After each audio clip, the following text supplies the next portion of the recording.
Nous sommes si occupés de nos corps. Nous désirons tant être fortifiés corporellement. Mais si nos esprits sont forts, nos corps le deviendront aussi.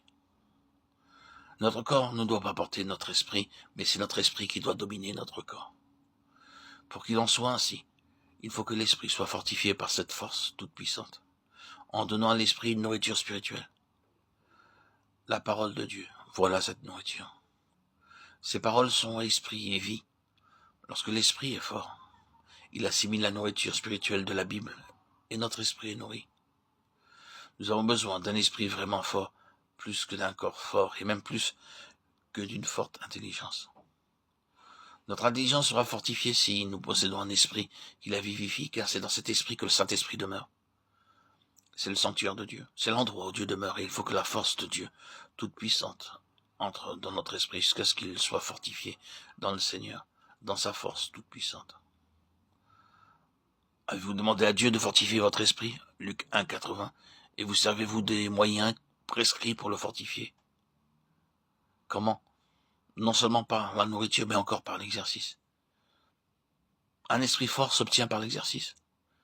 C'est pourquoi Dieu permet cette lutte. Notre esprit se fortifie dans cette guerre, et c'est pourquoi Dieu permet cette guerre. Remarquez encore par quel moyen l'esprit se fortifie dans le Seigneur. Il nous est donné dans le 11e verset de ce chapitre 4 des Éphésiens. Revêtez-vous de toutes les armes de Dieu afin que vous puissiez résister. Littéralement, vous tenir debout contre les embûches du diable. Dit-il aux embûches du monde?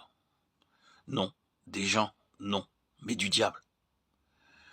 Ici, nous voyons une position de l'esprit qui nous est indiquée, afin que nous puissions résister à un ennemi invisible et spirituel qui trame des embûches dans un but défini.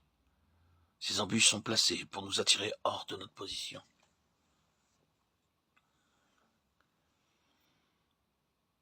Il y a beaucoup d'enfants de Dieu qui ont été attirés hors de cette position. Ils ont connu jadis les chants de victoire et savaient les chanter en voyant le Seigneur disperser l'ennemi.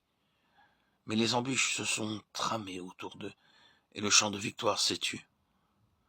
Ces ruses de l'ennemi ont attiré des nuages autour de vous et ont exagéré à vos yeux toute espèce de choses, ont mis toute espèce d'images dans vos imaginations, tramé toutes sortes de pièges pour vous faire sortir de cette position victorieuse.